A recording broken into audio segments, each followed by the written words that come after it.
नहीं आ रहा था कि आज क्या बनाएँ, फिर सोचा चलो हम दम आलू बनाते हैं। तो इसके लिए हमने प्याज़, टमाटर, अदरक, लहसुन, मिर्ची इस तरह से हमने इसको फ्राई करके रख लिया है और अब हम इसे ठंडा कर रहे हैं। जब ये पूरी तरीके से ठंडा हो जाएगा तब हम इसे ग्राइंड करेंगे। साथ ही में हमने बॉइल्ड पोटैटोज़ लिए थे जिसको हमने यहाँ पे फ्राई कर लिया है, तो इसको अच्छा-सा हम गोल्डन ब्राउन करके इसको फ्राई करेंगे। और अब जब ये हमारे आलू अच्छे से फ्राई हो जाएँगे तो हम इसको इस तरह से प्लेट में साइड में निकाल लेंगे।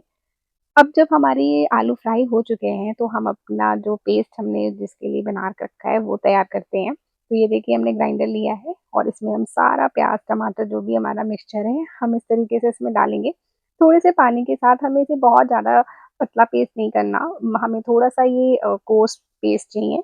तो इससे जो सब्ज़ी का टेक्सचर है ना, वो बहुत ही अच्छा आता है। आप चाहो तो इसे फाइन पेस्ट के साथ भी बना सकते हो, लेकिन मैं यहाँ पे थोड़ा-सा कोर्स रखूँगी। अब हमने कढ़ाई में फिर से ऑयल लिया है बहुत थोड़ा-सा और इसमें हम हल्दी और जो कश्मीरी लाल मिर्च है वो डालेंगे जस्ट फॉर कलर। तो आप इसे पूरी तरह से स्किप कर सकते हो। फिर हमने हमारे यहाँ पे पेस्ट डाल दिया। हम इसमें कुछ मसाले डाल रहे हैं, जैसे कि धनिया पाउडर, जीरा पाउडर, गरम मसाला, नमक, इस तरह के जो भी आपके पास सूखे मसाले अवेलेबल हो आप इसमें डाल लीजिए। आप इसमें गरम मसाला ज़रूर डालिएगा क्योंकि इससे बहुत अच्छा टेस्ट आता है। हमने यहाँ पे अपनी सब्जियों को 2 अलग-अलग जगह डिवाइड कर लिया है 2 कढ़ाइयों में, क्योंकि हम एक में तो डालेंगे मलाई, पर दूसरे में हम मलाई नहीं डालेंगे। मेरे घर में सबको ही इस तरीके से अच्छी नहीं लगती है मलाई वाली, तो इसलिए मैं 2 तरीके से बना रही हूँ यहाँ पे। आप चाहो तो किसी भी तरह जो आपको पसंद है बना सकते हो। आप चाहो तो मलाई को पूरी तरह से स्किप कर सकते हो। थोड़ा रिच टेस्ट अगर आपको देना है, जैसे जैसे कि रेस्टोरेंट पे आप खाते हो और एकदम रिच टेस्ट आता है, तो आप मलाई ऐड करो। लेकिन क्योंकि मेरे घर में कुछ लोगों को मलाई वाला पसंद है पर कुछ लोगों को नहीं, इसलिए मैं 2 तरीके से बना रही हूँ। एक में मैंने मलाई ऐड की है अभी और एक जो मैंने अभी मलाई ऐड नहीं।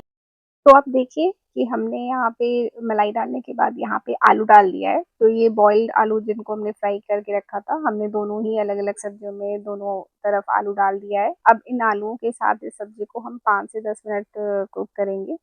आप बीच-बीच में चेक भी कर सकते हैं।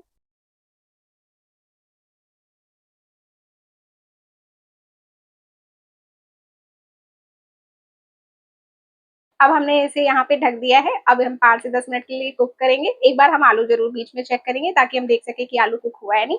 जब भी आपका आलू कुक हो जाए बस आपका ये जो रेसिपी है वो रेडी है। तो हमारी शाही दम आलू बनकर हो गई है एकदम तैयार। तो हम इसे सर्व करेंगे।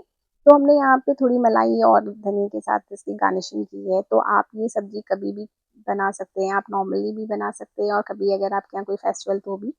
तो ये शाही दम आलू आप ज़रूर बनाइए और ट्राई करिए और मुझे भी बताइए कि आपको ये कैसी लगी। अगर और आपको ऐसी रेसिपी चाहिए प्लीज़ लाइक, शेयर, सब्सक्राइब